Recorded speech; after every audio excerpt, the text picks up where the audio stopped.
Having today. We're just so excited to be in person and to have all the folks who are participating virtually. It's been a really exciting day. We have a lot of tables up front, so please, lots of seats, lots of space up front, so please come to the front. And I would like to invite Chanel Wilson, Project Director of Nextera Energy Resources, to come to the stage and say a few words about their work to expand renewable energy in Wisconsin. And after Chanel speaks, we will begin the plenary panel, Policy Opportunities for Clean Energy, moderated by Jim Bullion. And all of those speakers will be virtual, but they will be visible to everyone here in the room on the screens. So thank you and welcome, Chanel.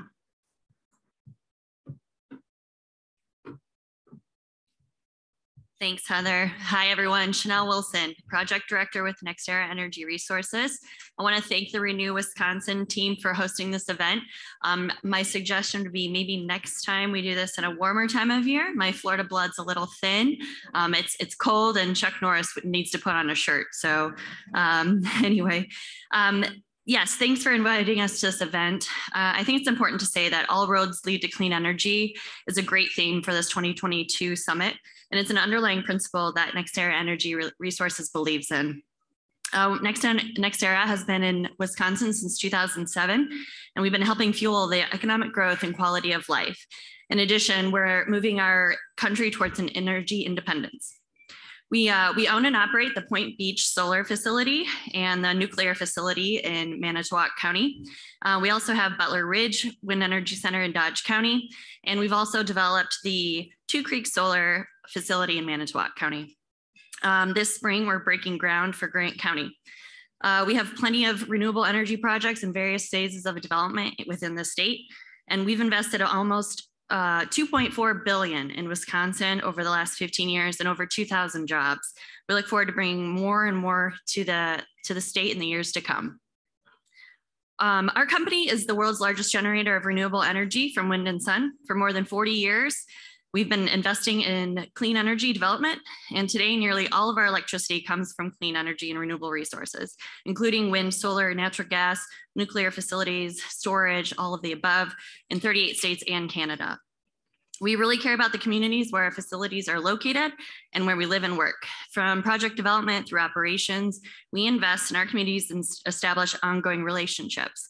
At Nextera, we believe the actions we take to protect our environment and support local communities today have an impact on our overall quality of life in the years ahead.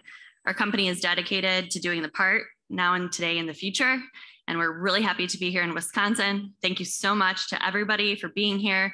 Even though it's freezing, I look forward to seeing the rest of the presentation. Thanks, Heather.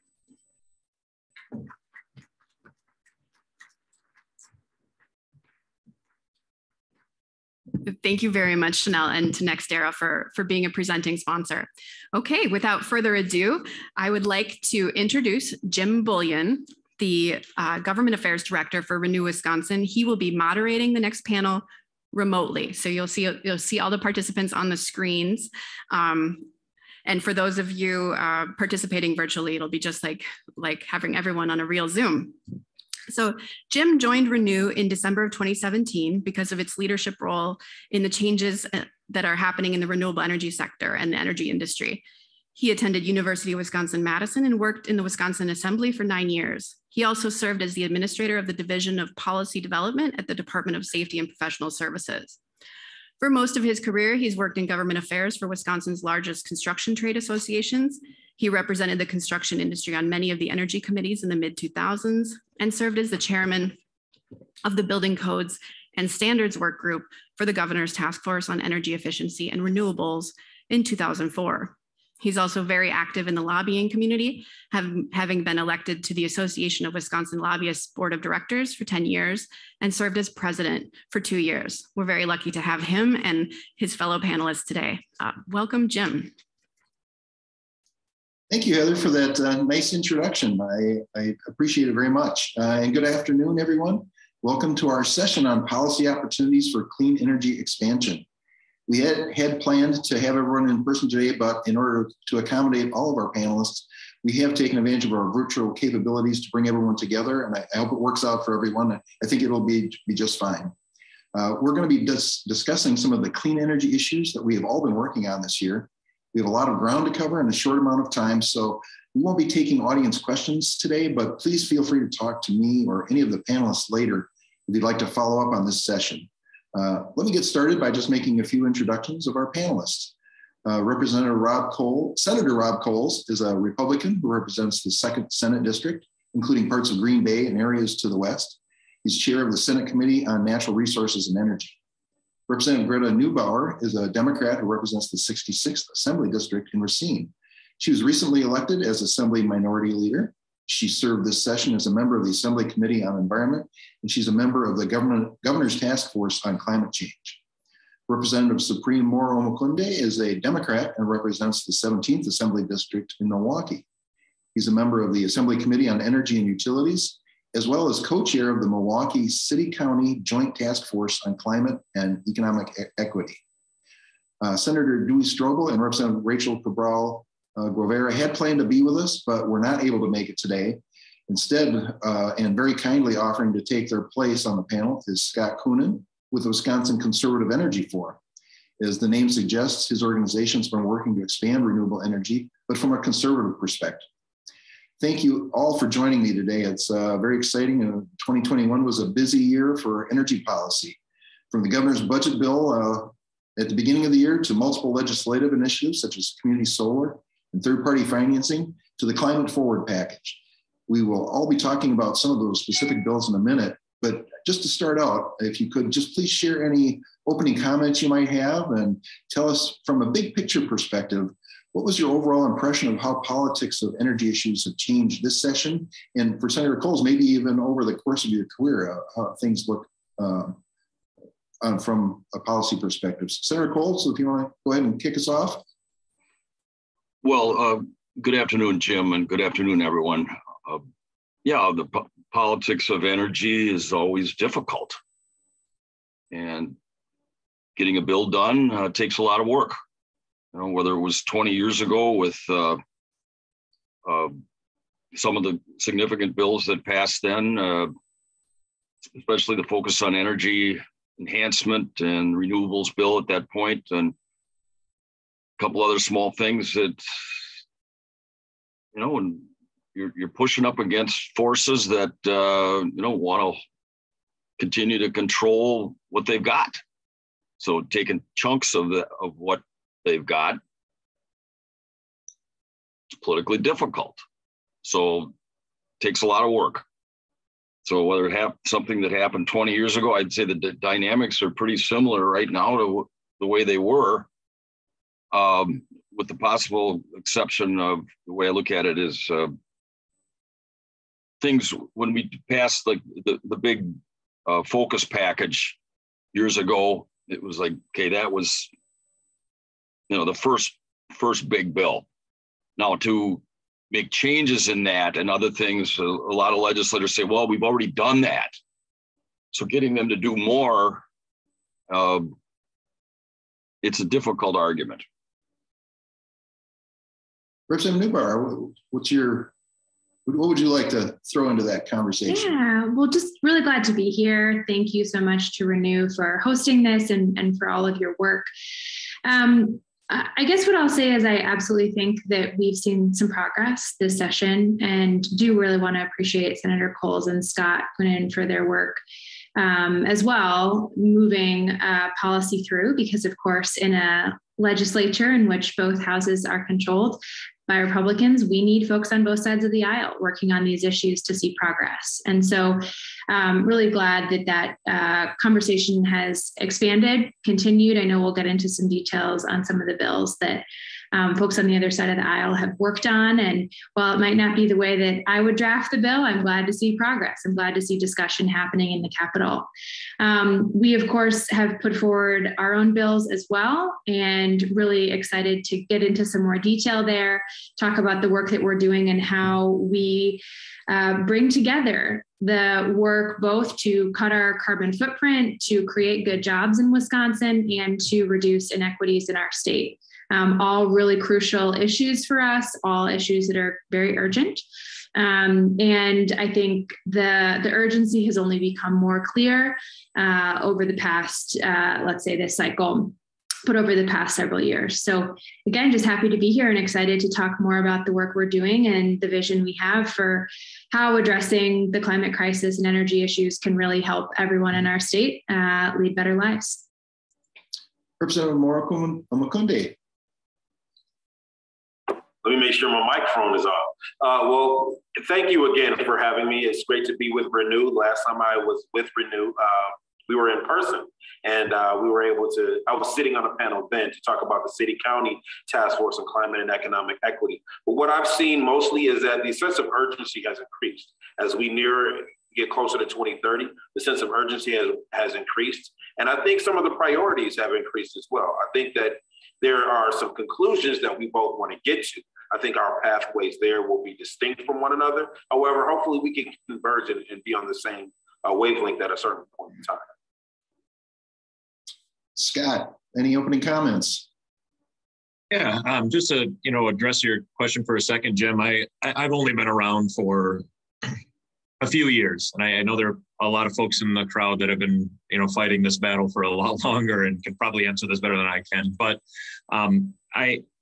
I think the economic opportunity behind these technologies is becoming more and more difficult for everybody to ignore. And that is very, very clearly the bridge that we can build some bipartisan ground on, right?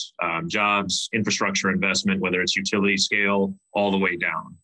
There are, of course, challenges, in each one of those layers and challenges to each, individual thing. But the growth and the explosion of opportunity that's coming into this state, it's starting to be hard, I think, for policymakers to ignore that. And maybe particularly policymakers who haven't spent a lot of time thinking about energy, haven't spent a lot of time, thinking about renewables in particular. That's getting hard to ignore for some folks, which is a good thing. As everybody in that room starts to build capacity, it's hard to ignore. Thanks, Scott. Senator Cowles, I think I'll kick off our first question for you. You have been a leader on clean energy issues for many years, which we greatly appreciate. Your leadership has just been tremendous. But this last year may have been your busiest year yet. I worked with you and your staff, and I think there were nearly 20 different ideas that we had kicked around that you and your staff were considering. In fact, several of them are among the most important bills that we're following this session. We'll be discussing more issues on a bunch of those issues today. But let's start with the third-party financing and community solar bills. We'll kind of clump those together. Can you give us a little update on where those bills are in the process and what some of the challenges or maybe positive surprises you've had in trying to get those through the legislature? And then I'd appreciate any comments anybody else has about the bill after the senator has spoken. Well, third-party financing was referred to in the Senate. It's Senate Bill 702 was sent to the Utilities Committee. I don't believe there's been no hearing. I don't think anything is scheduled. Same with the companion bill over in the Assembly and what they call the Energy and Utilities Committee. Similar results with community solar. They're not moving at this point. So we've got to keep pushing them to have a hearing on those bills. Now, some of the other bills I don't know if you want me to talk about some of the other bills and how they're moving. You want to wait for the next question? Well, why don't we take that on the next question? We'll kind of focus in on the community solar and third-party financing bill.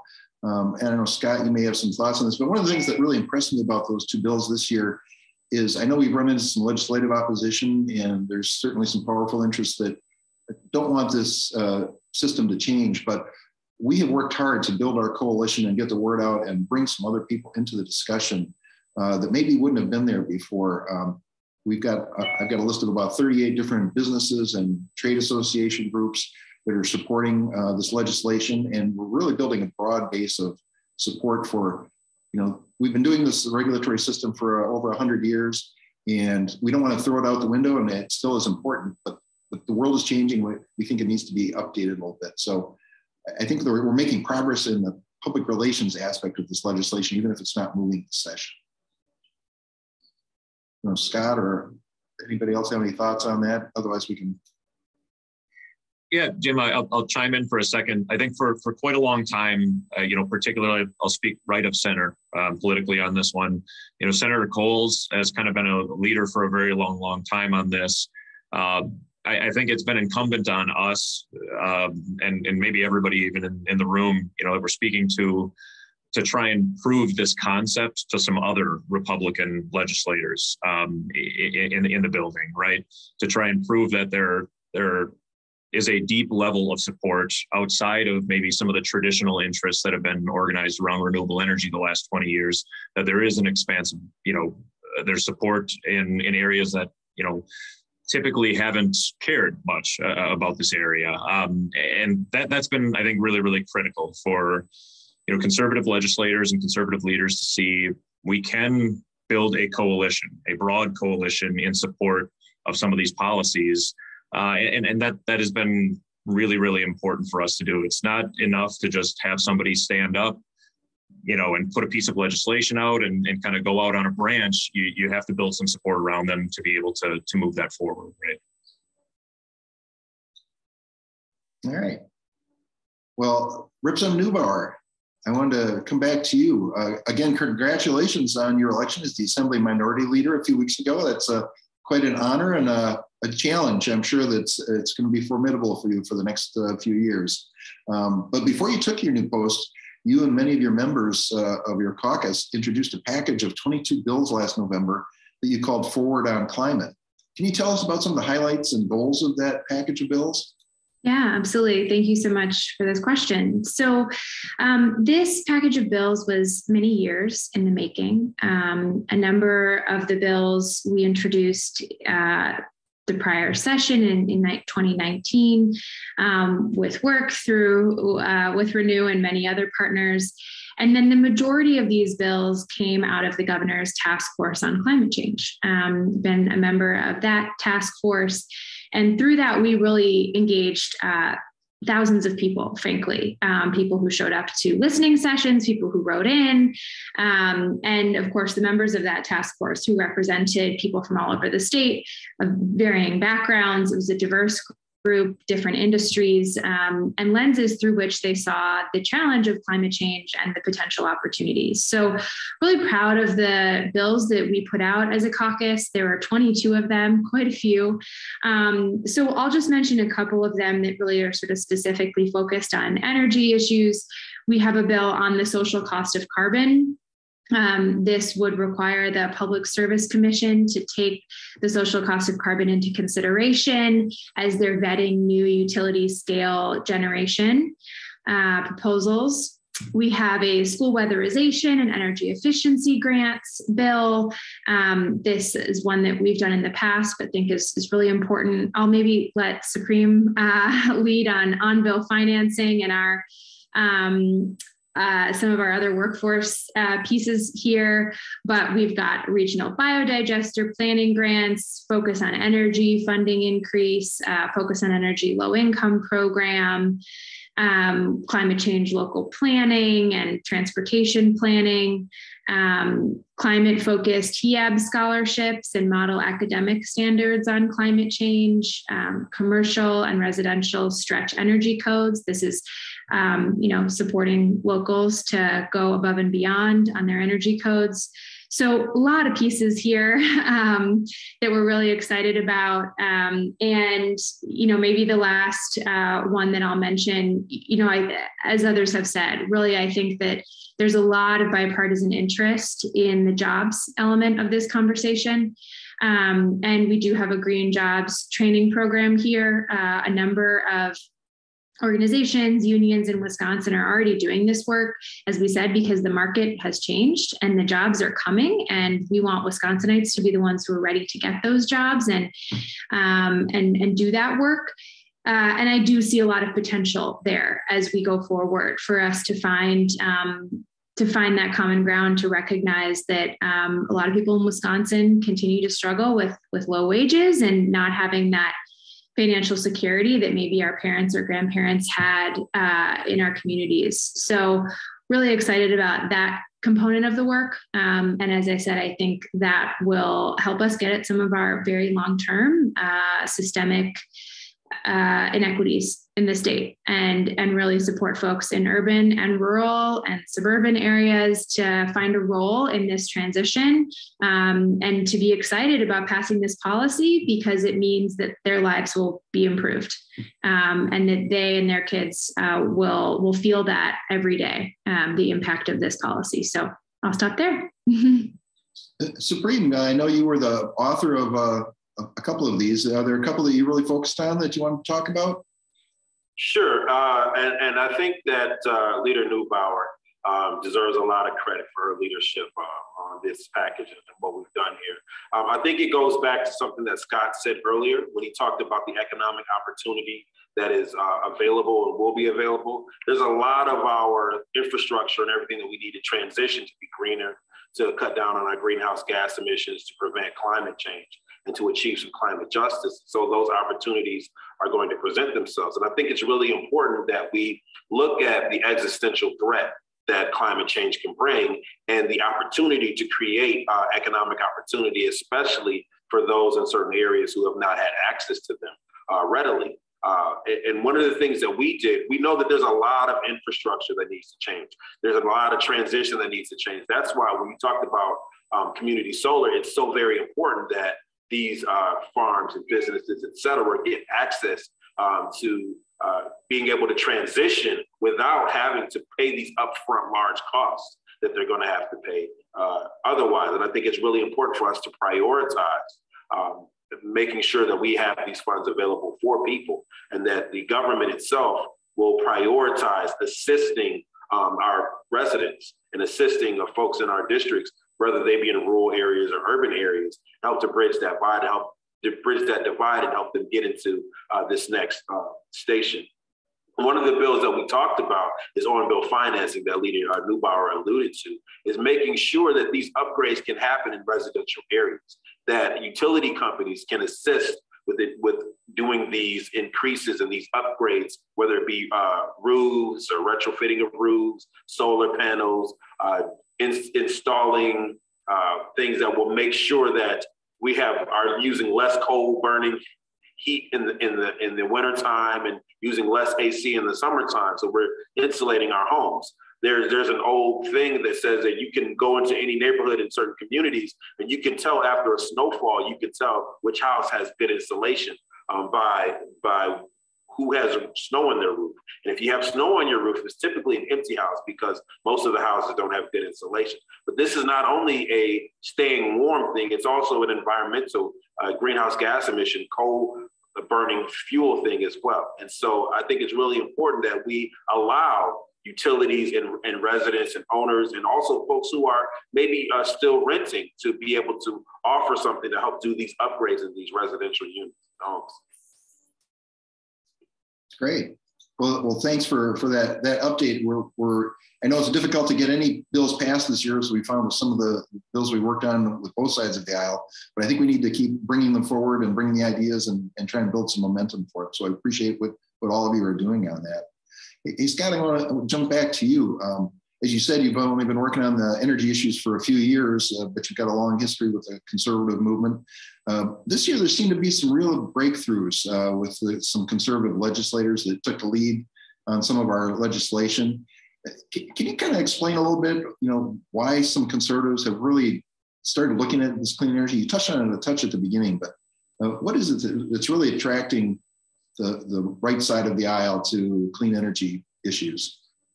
Yeah, so let's get to a divergence here for a second, if everybody would permit me. In the bills and all the materials, the supporting stuff we put together for all of those kind of right of center, renewable energy, clean energy bills, you will not see the word climate mentioned once. Not once, right? Not a motivating factor. That is a harsh reality, and I know it's probably a reality a lot of people in the room disagree with, but it is not a motivating factor right of center for voters or for leaders right of center right now.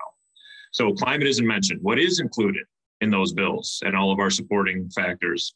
Competition, consumer choice, free market opportunities, jobs and infrastructure investment, all of those things I've had conversations with conservatives that have gone great around national security, right? Checking boxes for folks that are not necessarily passionate or driven by climate change is extremely, extremely important.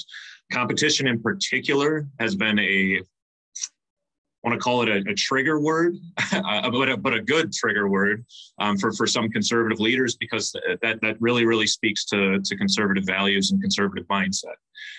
So there's a little bit of, I think, a divergence around why each side is pursuing this, right off the bat. I will tell you, there's also obviously a political opportunity here. Clean energy is very, very, very popular. We do polling every year across the country. We do polling here in the States, here in Wisconsin. It doesn't matter if you're polling right of center voters, middle or left of center, clean energy is very universally popular. 75, 80%, the numbers are always there. People like this stuff. So there is a political opportunity for conservatives and Republicans here to embrace a fairly popular concept, but pursue it in a conservative way, right? So that doesn't necessarily build, bipartisanship or common ground necessarily, but it at least, I think, gets everybody rowing in the same direction, right? And does it matter why we're rowing that boat if we are all kind of moving in the same direction? Not necessarily. Yeah, I've really been struck by that we can have a message for any political persuasion that still leads to the same result at the end of the day, whether it's saving money, cleaning up the environment, or reducing carbon, or increasing jobs. I think that's the great thing about clean energy, is that you can do all of those things with some of the initiatives that we're talking about, and that we can work together. Again, the political environment is tough in Wisconsin, but I have told people before, Jim, it's almost like speaking two complete different languages, right? And we are at that place in this country right now. I don't think anybody's happy that we are there, but you have to speak the Republican dialect and you have to speak a Democrat dialect, right? And some of those things are just very, very different. Right, and those conversations aren't just with Republicans and Democrats. There's a rural, urban, there's lots of different segments of the industry, and that's what these energy issues have really brought forward to me, is that everybody has their clan or their area that they come from, and they all have an interest in this, and we just need to find the ones that help everybody achieve those goals. And I think that's something that we can do. Well, let me move on to Representative Moore-Omokunde again. Before coming to Madison as a state legislator, we were very active in Milwaukee on local energy and climate policy issues through the Milwaukee City-County Joint Task Force on Climate and Economic Equity. We don't talk enough about local clean energy initiatives and the impact they can have not only on the climate, as we were just discussing, on jobs and the economy as well.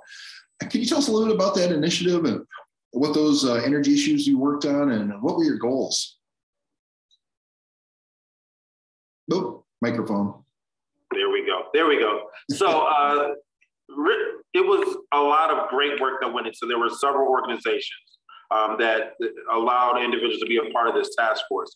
I was approached by some environmental activists, and we talked about having a city-county task force on climate and economic equity, because it's really important to put those two things together. Because those of us in the climate justice movements, if you will, and I coined that phrase. I claim to have been a part of that at a very young age, when my mother made me walk around festivals holding my plastic and cans and then not throwing them in the garbage, and also being a Montessori educated young person. So I claim to be a part of that movement for a while. So you take that, and then you take the fact that we can't allow our planet to warm past 2 degrees without it being catastrophic. Then you take the fact that we lost a lot of jobs in places like the inner city of Milwaukee and on the south side of Milwaukee to deindustrialization. And so many of those jobs are left and never coming back. So we saw an opportunity to merge and marry these two things at the same time. It was a great ideal of synergy, if you will, and coming together and having these two ideas merge and be able to go forward and have those conversations, being able to create good living wage paying jobs that will help us to create the kind of infrastructure that we need to push back against the environmental atrocities that we were facing. And so we saw an opportunity to do that. So some of our goals were making sure that we were greening the grid. making sure that we were focused on jobs, not just jobs, but jobs and equity in those jobs, making sure that those who are traditionally left out of the fold will be brought into the fold. We talked about making sure that we were looking at our waste and the carbon waste. And we talked about battery-powered infrastructure, battery-powered vehicles and buses, et cetera. We talked about many of these different things and how government could play its role in improving the lives of everyday citizens and what that role was. And we had a great year. We have a preliminary report that we put out actually in 2020. I hate thinking it's 2021 when I say last year. It was actually in 2020 that we put out a preliminary report, and we're planning to prepare to put out our full report. And we have, I'm on an education and outreach committee or subcommittee. And actually we're trying to reach out to as many folks as possible, because I think it's what Scott talked about. People care about everyday things. What's happening in their neighborhoods, in their lives, these kitchen table kind of conversations that they're having. So they want to know, how is climate justice? We need to educate people about climate justice. We need to educate people about the economic opportunities. And also we talked about bridging the divide between urban and rural areas as well. Because as an organizer, I've traveled to places like Coenen, Minocqua, Schwabenon, and different places like that. And I've noticed that the things that we care about in places like Milwaukee are the same things that folks care about there.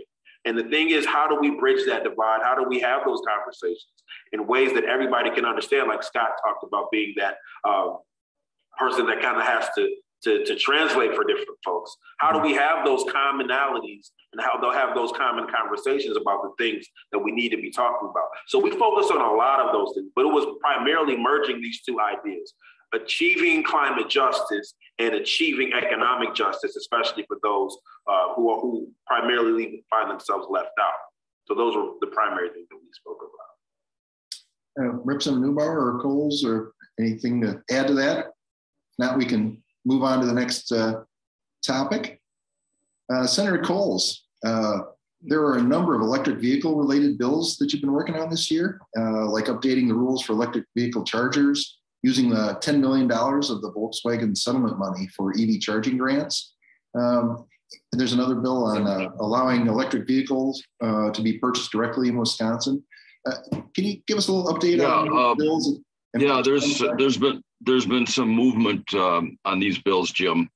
On the corridors bill, the 10 million that came from the Volkswagen settlement, that's Senate Bill 663, that passed unanimously out of the Transportation and Local Government Committee chaired by Senator Petrusky just a few days ago. It has not had a hearing in the Assembly yet, but I'm feeling pretty good about that bill at the moment. On the EV charging exemption bill, this is the bill that exempts EV charging stations from being regulated as a public utility if certain conditions are met, but it does ban microgrid EV charging infrastructure and direct generation to infrastructure EV charging stations, which I know you don't like that, but that's what we have to do to get this bill done. There's a hearing scheduled shortly in the Senate Utilities Committee, and I believe something's about to happen. It's had a hearing in the Assembly, but it hasn't been exec. I'm feeling reasonably good about that bill making it. We've got to have more of these charging stations out there to be a participant in the electric car revolution. And I think more and more legislators are seeing this. I hope Scott is out there doing a great job talking to so many people. Thank you, Scott, for that. But it's tourism, it's technology, it's keeping up with the Joneses, it's air pollution, it's a lot of good things. And we've got to decide, are we going to be a state that keeps up with other states, or are we going to be behind the 8 ball? Yeah, no, we appreciate your leadership on that and trying to get it done. That bill, which started as a very simple concept of just clarifying that you're not violating the utility rules by selling electricity, is a good one, and we support that. I know that there's been some concern about the ability of local municipalities or the state to provide those services as well. And it's one of these areas that we feel like we need more EV chargers and more access to, especially with some of the federal money. The federal infrastructure bill we're planning to have about $79 million, I believe, over the next 5 years. for electric vehicle infrastructure just in Wisconsin. So if we could add that to the $10 million of Volkswagen settlement money, we could jumpstart the electric vehicle, that chicken and the egg thing. People don't want to buy an electric vehicle until they know that there's going to be a place where they can charge up quickly and get to their destination.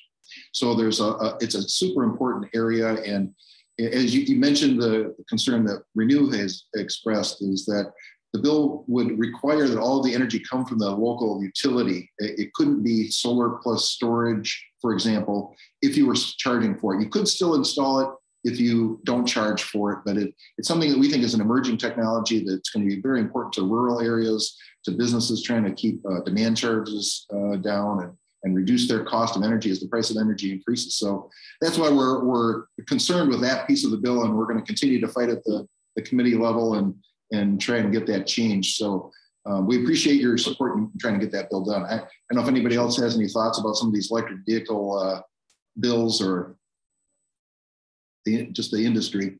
Yeah, I was just going to point to the infrastructure package as well, and how important that is in bringing resources to the state. Of course, we need them, and you said, well, Jim, that we need this industry to be jump started, and in much the same way that Wisconsin has struggled to get broadband, right, to areas that are hard to reach, or way back electricity, right? There's a role for government here in making sure that there's access for people in different parts of the state. So very excited about that 79 million that's coming. And then of course, ongoing discussions in Washington about future further legislation on climate. But I'm really excited to see this. It is something that people really want, in talking to our transportation manager here in Racine. The city of Racine wants to be building these, right? They want to be providing this service to people in our community because people are asking for it. And really, this is just a question of whether or not government's going to get out of the way, right? And allow the market to move and provide these opportunities for folks in the state. Yeah, Representative Moore-Omokunde, there's also a big equity issue here of making these EV chargers available in multifamily and urban areas. And I'm sure that's something you're interested in. Absolutely. And I think it's really important. I think that the senator was talking about the EV bill that came before the Energy and Utilities Committee. And if I remember correctly, Scott, your face looks familiar. Let me know if I'm wrong about you being there and testifying. And like I said, there are a lot of great things that we really agree upon. I think there are some areas that we're going to have to fine tune and come together on. I think the biggest challenge is we need to get the number of internal combustion engines vehicles off the streets. We need to transition as much as we can to EV. However, the idea is if I can't make it from Milwaukee to Madison on my transit because I'm not going to have enough electricity, or if I can make it one way and can't get back, that's going to be a challenge for me. And so how do we build these EV stations along the way so that we can have enough in certain communities and we can assist people having them in certain communities so they can get back and forth. And then there's the idea is electricity, is it a utility or is it a fuel? And so there's a big conversation there as well. And so these are things that we need to come together and hammer out, if you will. I'm looking forward to having that dialogue. And I'm also looking forward to it being as available to as many people as possible, especially folks who may not be able to afford an electric vehicle at the time. So how do we get them to move away from the internal combustion engine as much as possible and getting more to an electric? I'll just chime in for 1 second. The Representative Neubauer said, let's get government out of the way and let the private sector work, which I love hearing that. That's great. We're finding common ground all over the place here. That's great. I will say on those EV charging bills, one of the significant developments here was that Quick Trip lined up behind some of this stuff, right? And we started to hear, again, some of that private sector actor support for some of this stuff, which I think gave it a little bit more oomph and some more momentum as we went forward. So again, that is an issue where the more capacity gets built, the more the market starts to develop, and you start to gain momentum and you add more voices in. and it makes a difference. It just does. Right. The whole world is moving to electric vehicle transportation. It's just a better way to go. But we do have to figure out the infrastructure. You have to be able to charge. Once we get more cars purchased, and I acknowledge, right now they're expensive and not everybody can afford them. But as we get them on the road and there's used cars available and the price for used cars will finally come down eventually, I'm sure, then we can get them access to everyone and find charging opportunities for everybody in urban areas and in multifamily dwellings and in the rural areas as well, where you don't have maybe you don't have the hardware infrastructure or the volume of business that you need to make a EV charger profitable based on just the kilowatt charges, but we'll have to partner with different businesses and communities to make these projects work. So I think there's a lot of opportunity and something at the end of the day we can't agree on. We just got to get through some of these details. All right, well, we're kind of coming in on the last 5 minutes of the program, and I want to kind of just do a little bit of a closing statements and throw out, I know Senator Cowles, you're working on a number of other issues out there. There's a PACE bill, energy storage sales tax, maybe a few other things you want to throw out there, but yeah, we'll go around the horn, and if you have any last bills you want to talk about. I mean, I think the PACE bill is going pretty well. It had a 9-0 vote just very recently out of Assembly Local Government Committee. That's AB 719.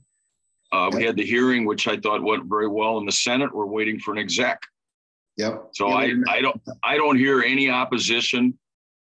This bill, we get this done, this is going to enhance PACE and do a lot more energy reliability improvements. It would allow EV charging infrastructure and on another way. It's stormwater control. But, in general, this would enhance, energy efficiency projects, local government and the private sector. And it's been a decent success so far. And I think this bill would enhance it greatly. So I'm hoping that this makes it. I'm reasonably optimistic it will. We have to keep working it, however. Yep. On the energy storage sales tax, that bill has been sent to the respective committees in the Senate, in the Financial Institution, and Assembly, Ways and Means, and no indication of any public hearing coming. So that one is going to take more work. Yeah, we appreciate your leadership on those, and I think those are going to be issues that if we don't get them done this year, we'll work on again next session. Before I throw it up to the other legislators, do you have any final thoughts, Senator Cowles, about just how you want to give to the audience today? Well, I appreciate everybody, and there's probably people in the audience that have been working on this a long time, and they know that it's difficult, and they'd like to see some more successes coming through the Wisconsin legislature. I'll just say that myself and my staff, Jason and Evan, have been putting a lot of work on these bills, and enjoyed working with you, Jim, and you, Scott, and look forward to some successes with Representative Moore-Omokunde and Representative Neubauer. And it'd be nice to revisit this in a few months and say, hey, we got, a handful of bills done. But if not, you got to keep trying, because it doesn't come easy. And I guess I've said that enough. So thank you very much for doing this today, Jim. Yeah, we appreciate again all the hard work you and your staff have done this session. You have been a leader again on the Republican side, but as we talked about, I think we're going to get people on both sides of the aisle talking about it. Representative Neubauer, do you have any other issues you're tracking, or any final thoughts today? Yeah, I won't run through the rest of our long bill list. There are a number of others that we haven't talked about today that, would encourage folks to check out if you're interested. But I guess what I'll just say kind of in the way of closing here is that I really do appreciate being able to have this conversation. I'm sure it's true of the audience as well, that there are people who are on both sides of the aisle. And it's rare that we actually can get together and really have these kind of constructive policy conversations right now. And I think it's both incredibly important for the issues we're talking about, and frankly, for democracy at large, for us to be finding common ground where we can, and trying to demonstrate that government can, be a force for good, that we can get out of the way when we need to, and that we can lean in when we need to. And so I'm just really, excited to see how how the progress that we've seen in the last couple of years. And I am very optimistic that we are going to see rapid progress on this issue, because the people of Wisconsin are not going to accept otherwise, frankly. So I think we'll be forced to respond in the Capitol. It's just a question of when, and I hope that it's sooner rather than later. So thanks for having me. Absolutely. Thanks for joining us. Representative Moore-Omokunde. Yeah, thank you. I finally found how to get to that microphone button. I want to say thank you to Leader Neubauer and her leadership on the package that she put together, and say that it's only the beginning. 2030 is right around the corner, and there's a lot of work that needs to be done on the environmental justice front and on the economic justice front. And I want to thank Senator Cowles as well. When I first got to the building, I would ask some of my Democratic colleagues, what are some of the Republicans? And they give me some names of some Republicans that I can go to and I can do some work with. And his name was brought up often. And so I really appreciate him being here on this issue. And I've seen him in committee several times. And there are a lot of things that we agree upon. And I just want to say that there's another huge climate justice and economic equity bill that I'm working on with some of my colleagues in the Senate. It's a multifaceted kind of bill, and it looks to go to the next level, because we're beginning this conversation at this point.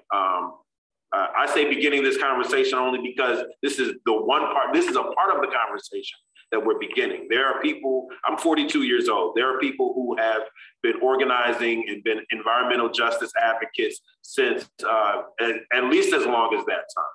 And I'm working with many of them, and many of them are my mentors and have taught me some great things and things that I never thought I would know. And I've given them some information as well, but it's only the beginning.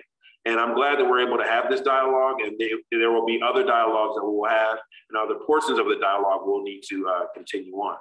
Thank you very much. Scott, any last comments? Yeah, I won't focus on a specific policy, but I will just say I'll end this on a huge downer. If everybody will permit me. I've seen the debate around renewable energy change significantly, even in just the last 2 years. I think for a long time, we were debating about the costs and the economics, right?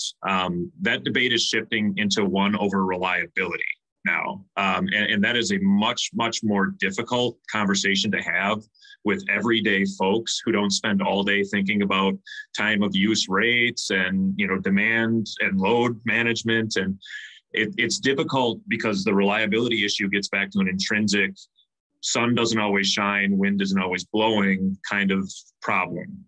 And I think I would challenge everybody in the audience, we maybe the industry has to spend some time thinking about how you message against that reliability argument.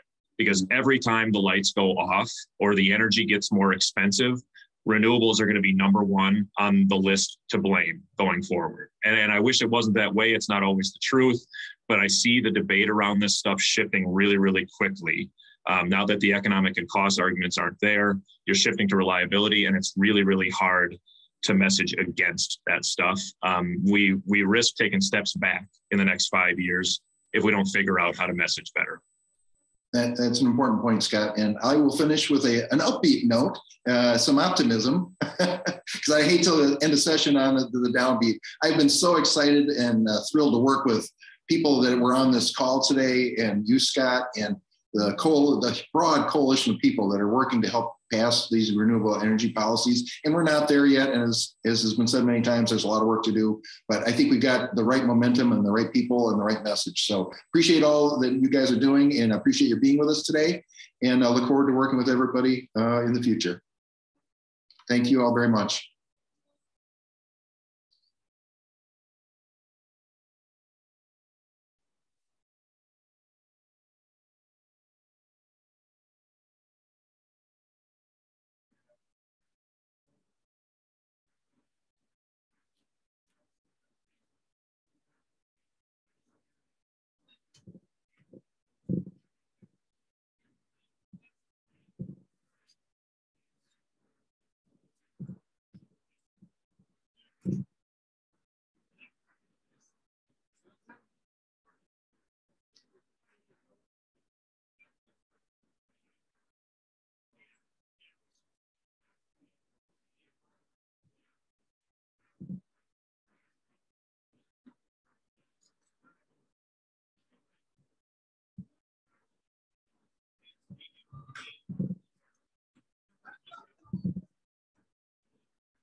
Hello, everybody. Hi there. So, thanks for sticking around. This is the part of the summit where we get to honor our tradition, which is a tradition of honoring individuals and organizations and companies with awards, recognizing their vision and actions, and the people who are taking Wisconsin further along the way towards 100% clean energy future. So, who are these people? Our award recipients are people and organizations who believe passionately in the power of leading by example, often rallying their allies and partners to raise their game. By recognizing their achievements, we amplify and extend the positive impact that they've already initiated. So we have 3 categories of recognition this year: Renewable Energy Business of the Year, Renewable Energy Educator of the Year, and Renewable Energy Trailblazer of the Year. Now, I'll just say at the outset that our educator recipient, Ken Walls, cannot be with us today.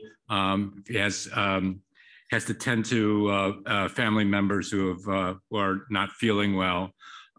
So when we reach the end of his particular presentation, let's just stand up and clap, even though he's not on stage. This event is being recorded. Also, I want to alert you that we have 2 videos that we're going to roll as part of the presentation. And so I will get started. So,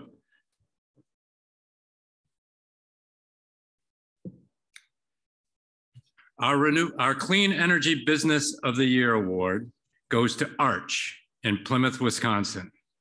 Arch is truly a homegrown success story. From its humble beginnings in 2003, Arch has over the years acquired the know-how and the workforce to become the largest full-service solar contractor in Wisconsin with about 90 employees.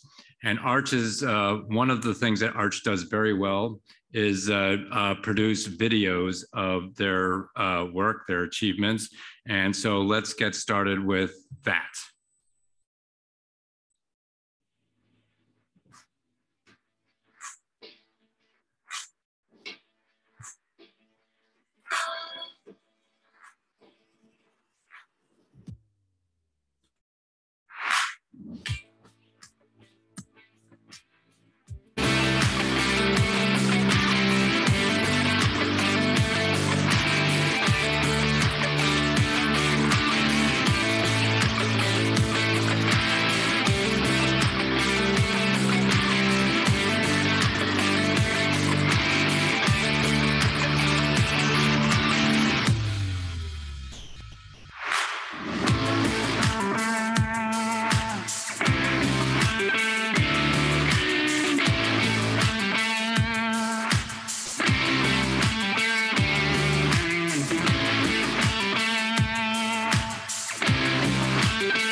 Thank you. That's what a full service solar installer looks like.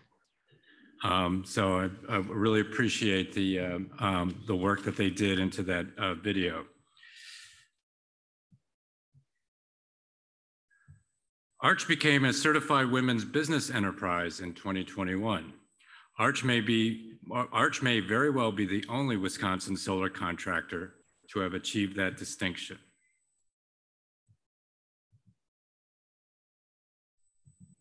Come on. Attractive images of installations and favorable assessments from customers abound on Arch's website and Facebook page. This is a company that understands the value of creating high quality visuals, videos, and newsletters to market its brand to the public. Large installations have become Arch's bread and butter. Pictured on the left is Wauwatosa City Hall and Public Library, equipped with a 380 kW array. On the right is the 1.5 megawatt Strobus solar project, one of the Mastodon solar arrays developed by One Energy Renewables. But Arch is equally strong in the residential sector, with the city of Milwaukee serving as an anchor solar group buy partner for many years. Arch has installed many PV systems in Southeast Wisconsin. Last year, the Grow Solar Greater Milwaukee group buy set all-time highs for installations and aggregate capacity. Arch Electric touches every possible aspect of solar in Wisconsin. Going forward, Arch will have individual business groups specializing in their respective areas to increase efficiency as Arch expects to continue growing in the coming years. So I would like to invite Jolyn Van Ginkel. Jolyn is Ed and Mindy Zinthofer's daughter and very active in the management of Arch Electric to receive our Clean Energy Business of the Year award.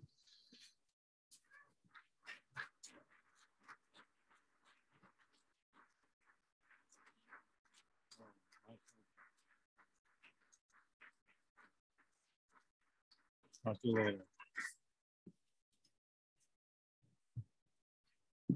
Thank you, Jolyn.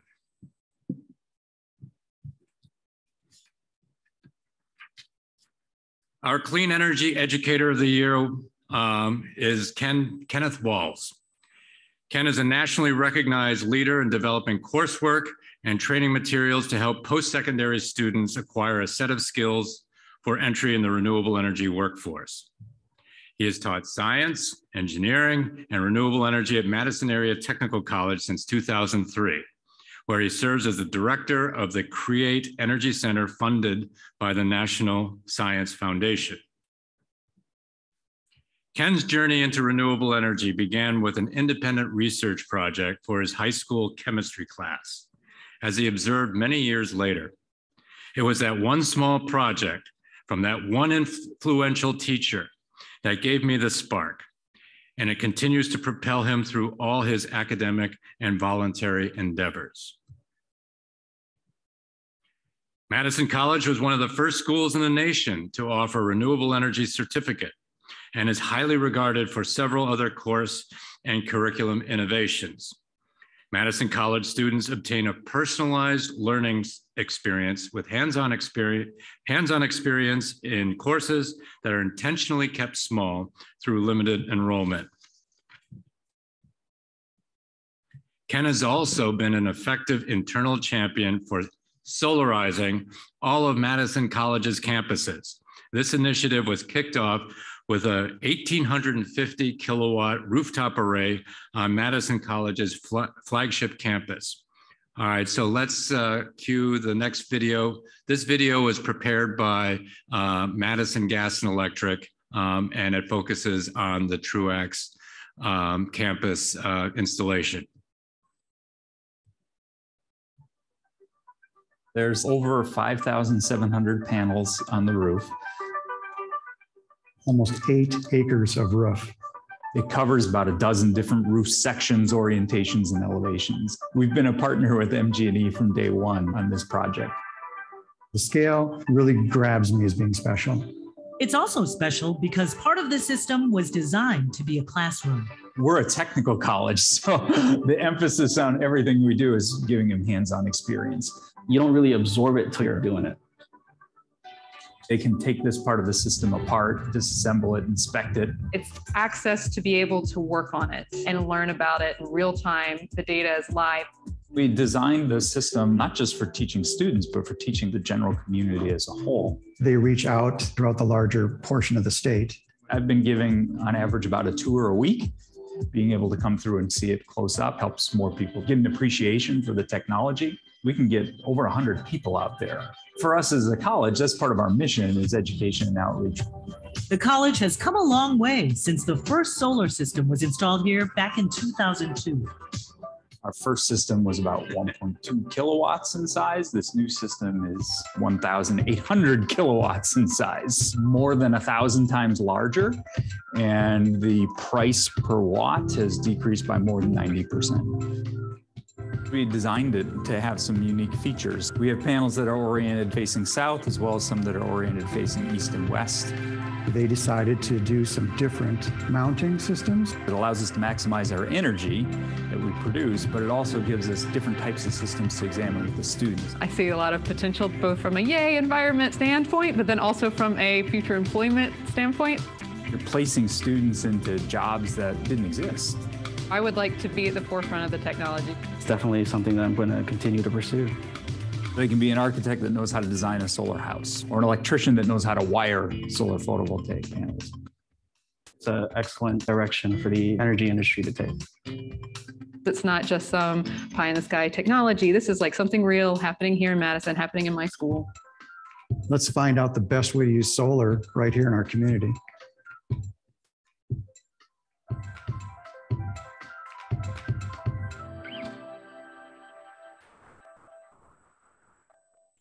That is still one of the largest rooftop systems in the state of Wisconsin. Also want to mention that we're happy that Ken has joined Renew Wisconsin as a board member. He became a board member last summer.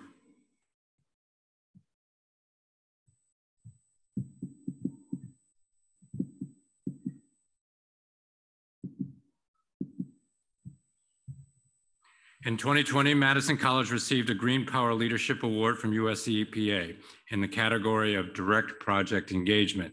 The award recognized Walls and Madison College for demonstrating a broad reach in communicating its project success by creating promotional videos, providing media coverage, and tours of the project. With the recent installations at its Reedsburg, Fort Atkinson, and Watertown branches, the Madison College system now hosts more solar generating capacity than any other school or local government. Madison College tapped Arch to install these arrays. We'll close with this quote from Ken. By constructing solar installations on our campus facilities, the college is improving our environmental footprint while also preparing students for careers in the fast-growing field of renewable energy technology. We are committed to generate even more green power in the years ahead and remain eager to expand on our work with the renewable energy industry. So at some point in the future, maybe at the next board meeting, I will happily bestow a Clean Energy Educator of the Year award to Ken Walls. Thank you.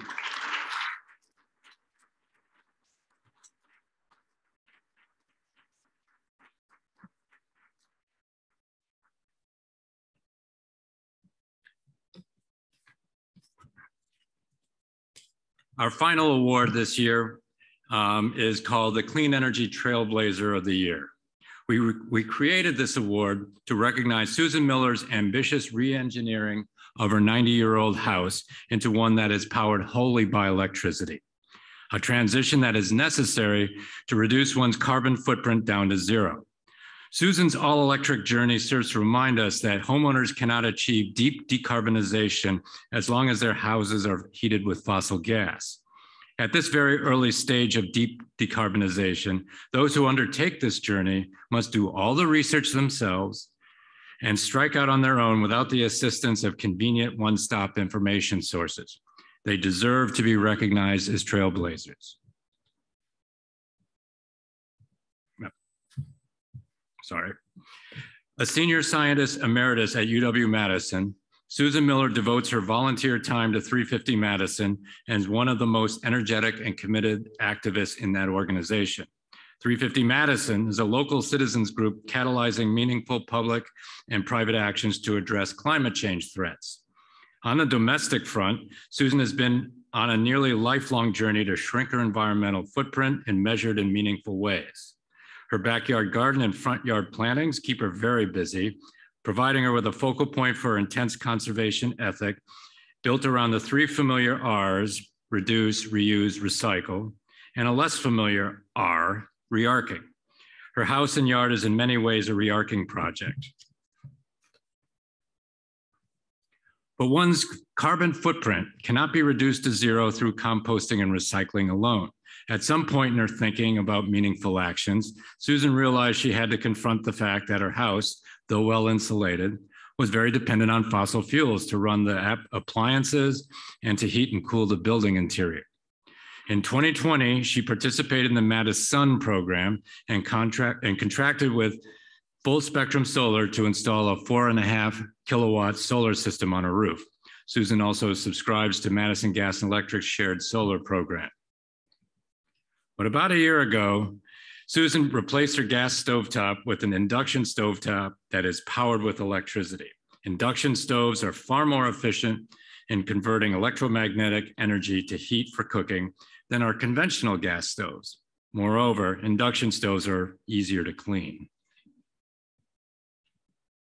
Ironically, though energy efficiency measures can be very cost-effective, they are often a harder sell than appliances with eye candy appeal like rooftop solar and induction stovetops. But for a project as ambitious as decarbonizing a house, upgrading efficiency and insulation has a double payback in the form of avoided energy use and smaller, more efficient replacement appliances that don't have to work as hard as the ones they replaced. High efficiency appliances and on-site solar can lower the carbon content of household electricity close to zero. But there is still the matter of finding an alternative to generally available fossil heat to heat the dwelling, fossil fuel to heat the dwelling. That's when Susan delved into the world of heat pumps. After considering both air and ground source heat pumps, she decided on air source heating pumps. Wisconsin winters can certainly pack a punch. However, newly available cold weather air source heat pumps can fully heat and cool a home, eliminating the need for both a gas-fired furnace and a conventional air conditioner. Further, heat pump technology is also used for water heaters. These devices obtain heat from the air in the room, which they are installed.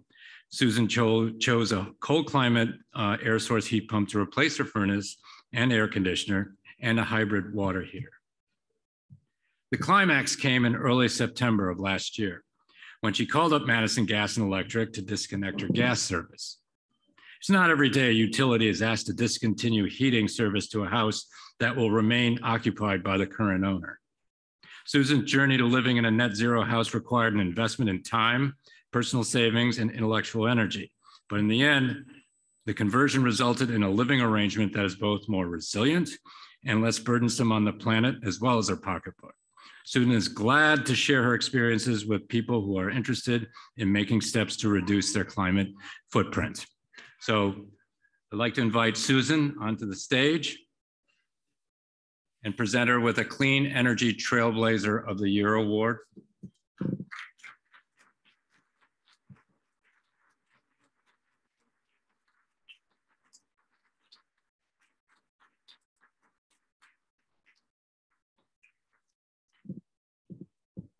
Thank you very much. Oh, well, I forgot to show the all-electric bill. There it is. That's what going all-electric looks like. No gas service, no gas charges. And so that's a lower bill in a month of November than you're going to find with a typical house. Sorry, I overlooked that slide, but that's something to treasure if you've gone through that, that painstaking journey. Thank you very much. Look forward to mingling with you all the rest of the day. Thank you for your time and attention.